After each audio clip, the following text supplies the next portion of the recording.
Three channel ప్రేక్షక దేవుళ్లకు కొండ శ్రీనివాస్.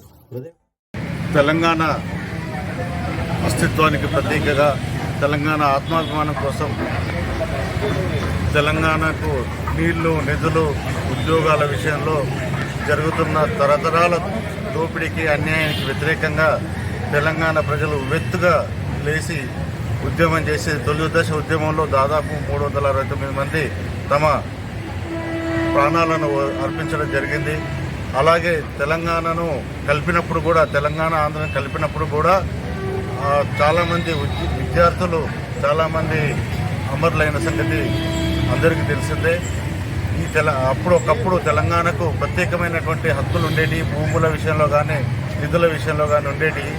కలిపినప్పుడు మీకు అన్ని రకాల హక్కులు ఉంటాయని, అన్ని రకాలుగా మీకు ప్రొటెక్షన్ చేస్తామని చెప్పేసి అప్పటి కాంగ్రెస్ ప్రభుత్వం నెహ్రూ గారు ఆధ్వర్యంలో మన కలిపి పెద్ద మనుషుల ఒప్పందం అని చేసిన తర్వాత ఒక్కసారి వీళ్ళంతా కలిసిపోయిన తర్వాత ఆ ఒప్పందాలన్నింటినీ ఉల్లంఘించి తిరిగి మాకు అన్యాయం జరుగుతుందని తెలంగాణ నాయకులు, తెలంగాణ పెద్దలు ప్రశ్నిస్తే, ఇది మీకు ఉన్నటువంటి ఆ ఒప్పందం వేళ్లకు 6వ వేలు లాంటిదే, 5 వేలు ఉంటేనే ప్రయోజనం, కాబట్టి ఆ ఒప్పందాలన్నీ ఎటువంటి ప్రయోజనం లేదని నాటి కాసు బ్రహ్మానందరెడ్డి మనల్ని తిరస్కరించి మన తెలంగాణ ప్రజల ఆత్మగౌరవం మీద దెబ్బకొట్టినందుకు మన 69లో ప్రత్యేక తెలంగాణ ఉద్యమం ఆకాంక్ష ఉవ్వెత్తున ఉద్యమించడం జరిగింది. అప్పుడు ముఖ్యంగా విద్యార్థుల పాత్ర చాలా అమోఘంగా ఉంది.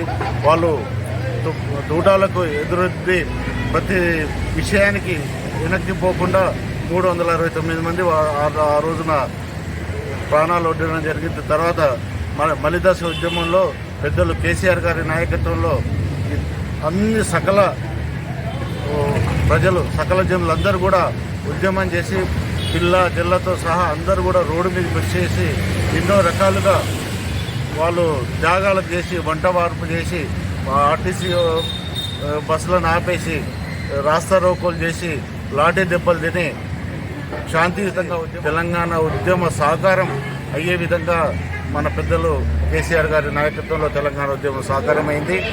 ఆ సాకారమైన తెలంగాణను గత 10 సంవత్సరాల అభివృద్ధి పథంలో నడుస్తుంది.